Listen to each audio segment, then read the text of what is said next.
is very dangerous for Armenians right now. I want to get you out of here. If it's not safe for me, then it's not safe for any of my people. What is the Associated Press doing here? Reporting on the war.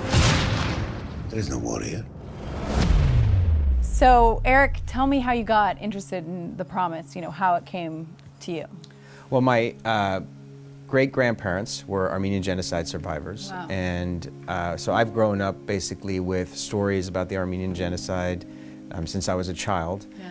And I had the honor of having Mr. Krikorian be not only a dear friend, but also a mentor, and he wanted to basically make sure that this story would be told once and for all in the way that he had imagined it, during his youth. And over many decades, there had been attempts to make films. Mm-hmm. There had been lots of pressure on studios to not make a film, including from the Turkish government and the US State Department. And so despite, when you're dealing with studios and when you're dealing with entertainment companies, everybody thinks they're an expert.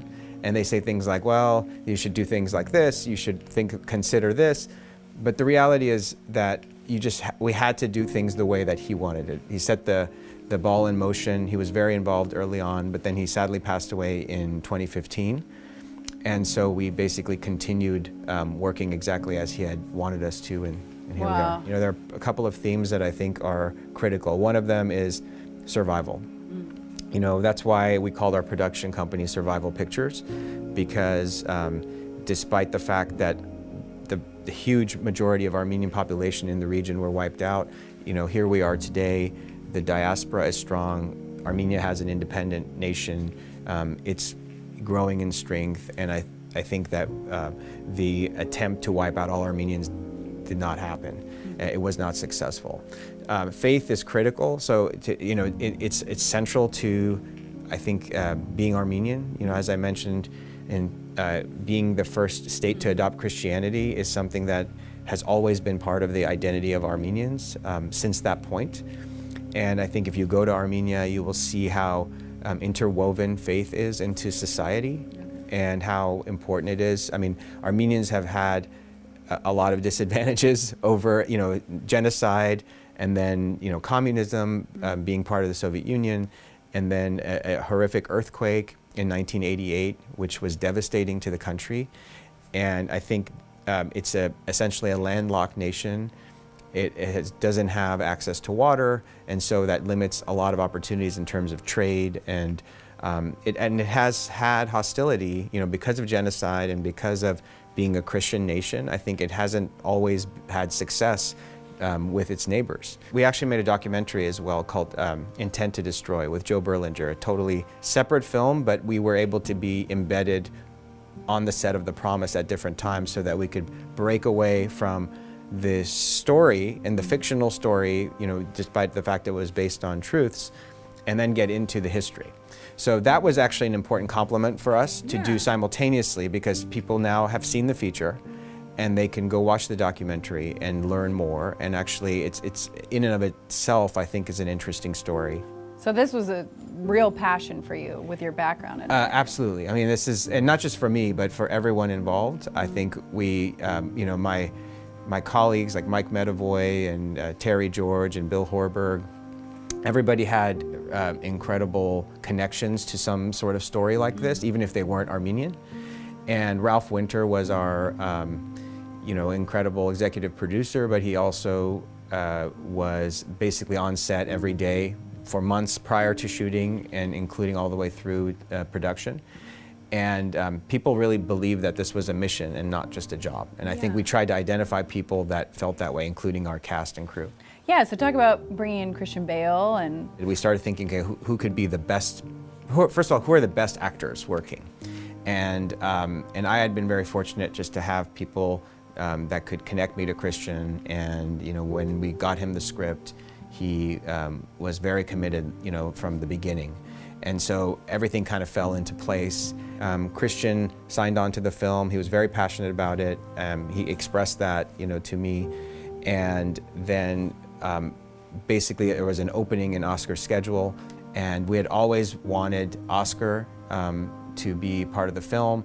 There was a time where his schedule would not allow that to happen. He was between Star Wars and X-Men and, you know, really big films with huge studios behind them, which made the schedule very rigid. And, you know, really they've become kind of close, lifelong friends now, it just feels like. Why is it that it's kind of suppressed, the Armenian genocide, where people don't know about? So I think, you know, first of all, it's at this point 103 years ago. And so I think for the perpetrators at the time, you know, the Ottoman Empire and potentially now, you know, the Republic of Turkey, it's just not, it's not something that is, you know, a badge of honor, you know, so to speak. It's a horrific period in history.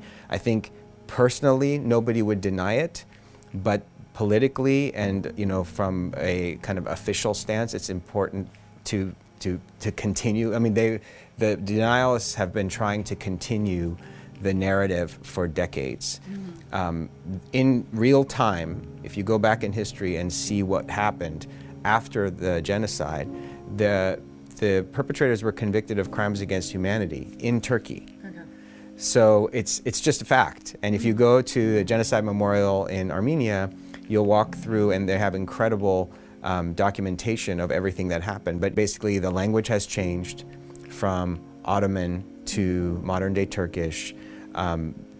Archives have been destroyed. I mean, there has been a systematic approach to destroy and scrub history because of the shame and because I'm sure of fear of having to pay, you know, reparations and, you know, all the politics. It's unfortunately about politics. And even the US State Department has been complicit because of a perceived alliance or relationship with Turkey. And Turkey's used that to its benefit. So if you mention the Armenian genocide, we will recall ambassador. If you mention the Armenian genocide, we will do X and Y. In 2016, Pope Francis came to Armenia, and I had the honor of meeting him there, and he did a pilgrimage to Armenia. You know, Armenia is the first Christian nation in the history of the world, adopted Christianity in 301 AD. And basically, in 2015, he was very outspoken about the Armenian genocide. He's talked about it his whole life. He's from Argentina. There are many Armenians in Argentina and descendants of genocide survivors. And he basically was as more eloquent than I could ever be about the Armenian genocide. And prior to going to, and Turkey recalled the ambassador to the Vatican. You know, it's basically it's a silly kind of notion because everybody really knows it's a fact. The formal declarations are really political, and whether those happen or not, it's up to others to determine how important that is. But I think that we've put all this out into the world now, and I don't think anyone will ever forget.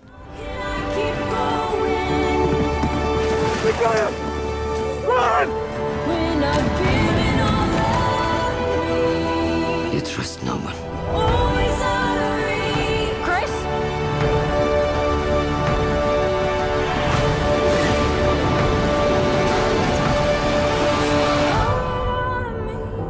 We will build a future together.